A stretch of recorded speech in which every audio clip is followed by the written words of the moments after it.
O que eu tenho de informação a respeito da Nike? Em dezembro, eu fiz um vídeo, foi final de dezembro, é isso.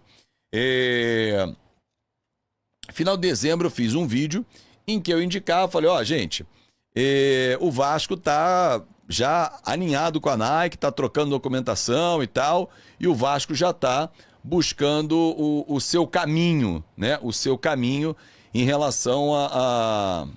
Rapaz, de novo deu bugzinho aqui, peraí. Tá buscando o seu caminho para ter como se diz, um novo material esportivo. E aí falava da Nike abertamente, porque efetivamente era a Nike que estava negociando. E a informação que eu trouxe, acho que foi em maio, se eu não estou equivocado, dava conta de que, inclusive, tinha rolado um showroom para alguns lojistas, pasmem, não foi para todos, mas para alguns lojistas só, de apresentação de uma possibilidade material. Como assim possibilidade material, Azevedo? Então, eu explico. A Nike ofereceu aos lojistas olha só, tá vendo esse material do Corinthians aqui? É mais ou menos nessa direção que nós vamos fazer o material do Vasco da Gama. O Vasco já sabe que tem vantagens e desvantagens dentro desse contrato. Vantagens. Tem a questão envolvendo o número de pontos físicos, já que a Centauro é uma marca que distribui a Nike no Brasil e o Vasco vai ter um espaço dentro das lojas Centauro, ou seja, além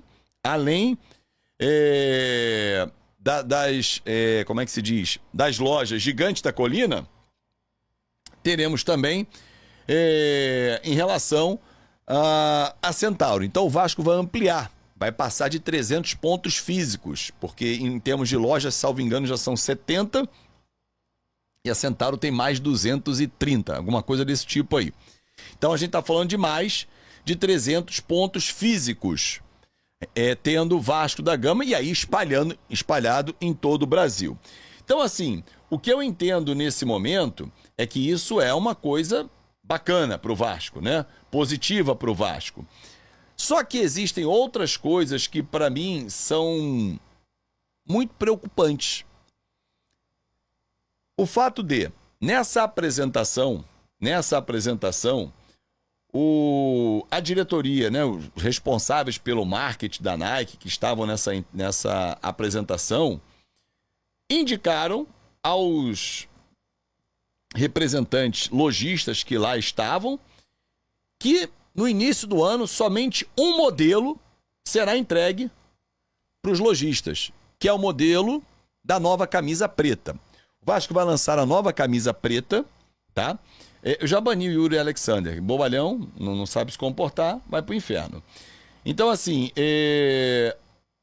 a diretoria, os lojistas, melhor dizendo, foram informados que em janeiro, quando a Nike, tá valendo o contrato, 1º de janeiro, o que vai receber a loja? Camisa preta.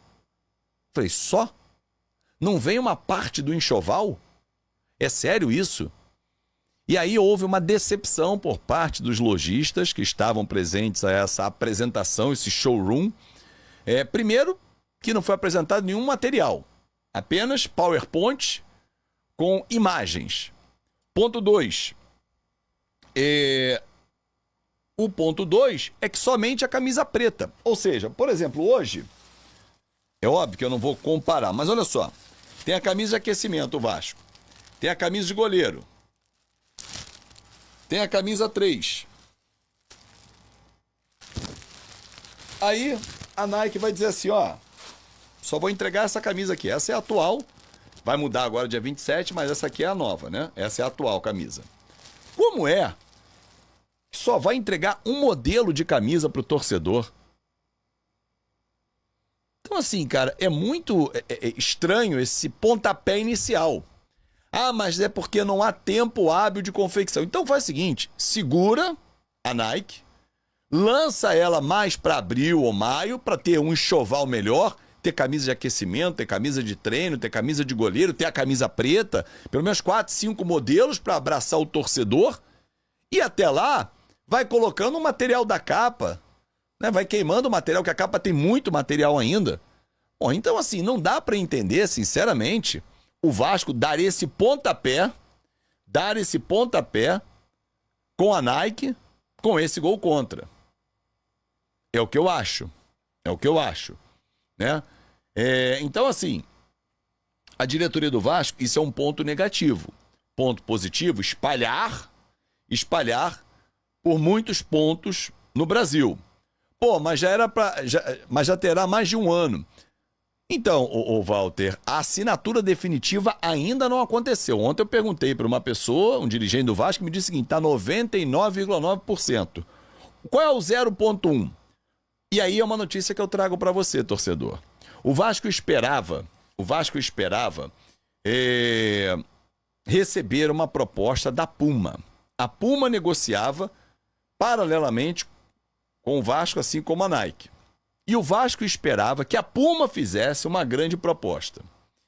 E eu ontem recebi a informação e liguei, inclusive, para o Vitor Lessa, que é um grande amigo também, que cobre o Fluminense, tem um canal muito pesado sobre o Fluminense, que me disse o seguinte, falou, Fábio, em maio eu até noticiei que a Puma estava já fechada com o Fluminense, mas o Fluminense não vai anunciar nesse momento, porque ainda está sob contrato com a Umbro.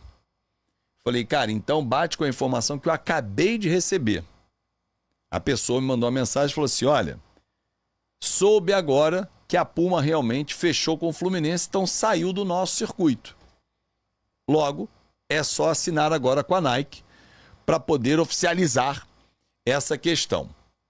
Então vamos aguardar. Se a Puma realmente está indo para o Fluminense, a Nike vai assinar com o Vasco da Gama. É um contrato de 7 anos. Segundo consta, e eu trouxe isso nesse material em dezembro que eu fiz aqui, um vídeo, né, contando sobre isso, seria um contrato que seria o maior contrato do Vasco da Gama, caso todos os bônus fossem alcançados, enfim.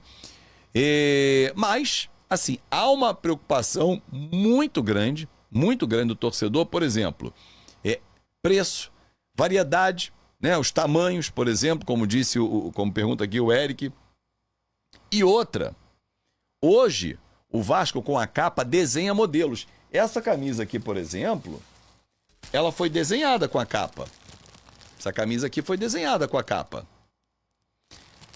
Já a Nike, segundo eu soube, ela tem um padrão, vamos dizer, todos os goleiros que os times são Nike vão agarrar de verde. Tem algum impedimento verde pro Vasco? Não. Então o Vasco vai ser verde, o fulano vai ser verde, o Beltrano vai ser verde, e por aí vai, todo mundo verde. Vai mudar um detalhezinho ou outro e tal. Ou seja, há uma padronização mundial.